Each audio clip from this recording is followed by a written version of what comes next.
Hello world, you're watching Exponential Tech. This is the place to be if you're into technologies that have an exponential impact on your daily life, your wallet, and the world. Exponential Tech covers AI, crypto, as well as investing. Today we'll be talking about crypto only, given that we didn't discuss it yesterday. Specifically, we'll be discussing the micropayments on the Lightning Network and some whispers about an EOS fork. And then we'll wrap up by taking a look at the state of the crypto markets. So first to micropayments on the Lightning Network. Let's recall the original idea of Bitcoin. It was to enable transactions to be conducted between parties in Bitcoin. However, the network wasn't designed for large numbers of transactions per second. Several months ago, a second layer protocol for the Bitcoin network was released into the public. The main motivation behind this was to alleviate high demand on the Bitcoin network. This was to enable it to process a large number of transactions per second. This was called the Lightning Network. This protocol effectively allows for more utility per second from the Bitcoin network, and applications can be built on top of it. And the most popular use case is the small payments capabilities the Lightning Network enables. Let's take an example of this. So we've got Satoshi tweets over here, shown here, and you can see it's basically like Twitter, and you pay for a single character, and it's 10 Satoshis. So I'm writing hello world, and hello world costs 110, including the space, right? So you pay using this QR code, and you send 110 Satoshis, and it's all done for you in this barcode here. So that will enable you to tweet. Let's have a look at Lightning Spin, and you basically pay to spin the wheel, and this is effectively a gambling app. So both of these apps that I've just exhibited and shown you, Satoshi Tweets and the Lightning Spin app, these require the ability of micropayments to be conducted. Payments as small as 10 Satoshis, as you saw in the app, the Satoshi Tweet app. So 10 Satoshis right now is a fraction of a single USA cent, right? So let's put this into context. PayPal charges you a transaction fee of 0.05 cents plus a percentage fee of the total size of the transaction, right? So you've got a fixed cost for a transaction, and then you've got a variable cost attached to it as well. In short, you cannot send 10 Satoshis to anybody in the world using PayPal. The fees are much larger than the actual money you're sending. Guys, the implication of this technology are extraordinary. New business models and behaviors can start to come to life thanks to this technology. Take M-Pesa, the mobile payments in Kenya.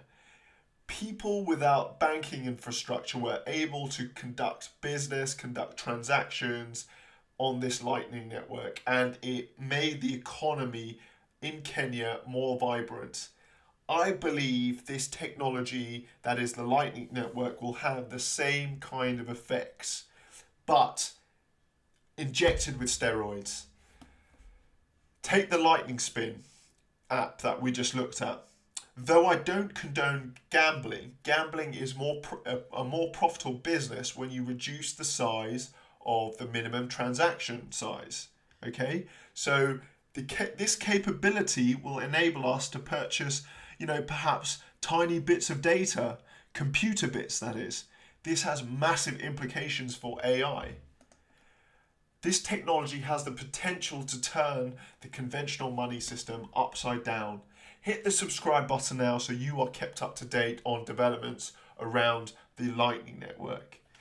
Let's move on to EOS whispers of a fork. So the EOS community isn't a homogeneous entity, just like the Ethereum network isn't a homogeneous entity either. Within it, there are factions that have different perceptions on how each respective network should evolve going into the future, right? And this led us to, the infamous Ethereum Classic Ethereum fork that occurred several years ago. So now with EOS, several fork proposals have been put forward, and these include Telos as well as EOS Force. These forks try to address several issues concerning the EOS network. These issues can be inequality amongst the EOS token distribution, or beef around RAM costs. And RAM, for those that don't know, is a resource required for dApps to run on the EOS network. There are so many contentious issues here, from the logistics surrounding the EOS roadmap and also curtailing the power of the so-called EOS whales. These are typically guys with 1 million tokens or more of EOS tokens, that is. Guys, crypto networks such as EOS and Ethereum are democracies, and we know that democracies are very noisy and they can be very slow to progress. Take political democracies, for example. This is to be expected, but this means there is an inherent risk in hodling, yes, I said hodling, network tokens too. Keep this in mind when you invest. However, if you want to play it safe, I suggest hodling the forks network tokens as well as the original network tokens. This acts like a hedge, effectively. So take the Bitcoin network. When Bitcoin forks into Bitcoin and Bitcoin Cash, this strategy would suggest that you hodl both Bitcoin Core and Bitcoin Cash. I'm going to be following this like a hawk. Hit the subscribe button now so you don't miss out on updates regarding these whispers and fork proposals on the EOS network. Let's wrap up now by taking a look at the state of the crypto markets. And as you can see, it's a mixed sentiment across the top 10. This is coinmarketcap.com. In the green at 0.96%, we've got Bitcoin Core. Ethereum's down by just 0.16. The biggest loser of the day is IOTA at minus 4.63%. But these gains and losses respectively are very small for crypto markets. So you could classify this just from this data as a quasi consolidation and the market stabilizing after that massive drop occurred from late July to round about now. So you can see on this daily chart of Bitcoin against the US dollar, Bitfinex data, we're starting to stabilize around the 6,369 mark.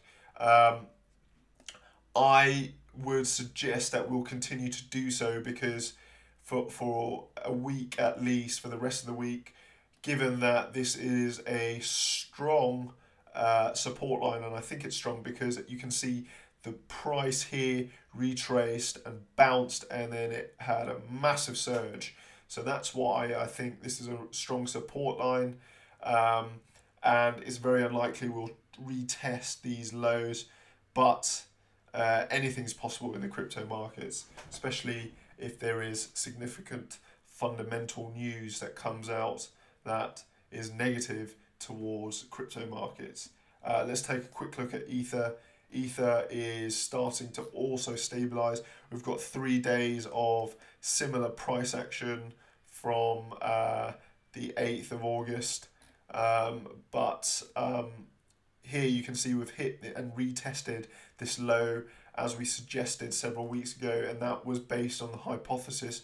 Just to recap of this candle, you can see the head is quite large, and this means higher prices were rejected by the market. And this is what made me think, oh, we'll move downwards. And yes, we have moved downwards. So I'm pretty pleased with that hypothesis. I think it's too early to start to accumulate. Maybe wait a week to see what happens going forward. Right, that's it for me. If you like this episode, hit the like button and be sure to subscribe. Also sign up for the alerts so that when I upload a video, you'll be alerted in your browser and on your mobile phone. I'm going to be dropping a lot more content that will impact your trading and investing decisions and your outlook on technology and the future. Also, let me know what you thought of this episode in the comment section below. I work for you, so if you want me to cover something in particular, just let me know. As always, all the articles I've discussed are recorded in the description section below, so that you can read them yourself if you really want to. For now, have a fantastic day. It's me, Chris, signing off. Take care.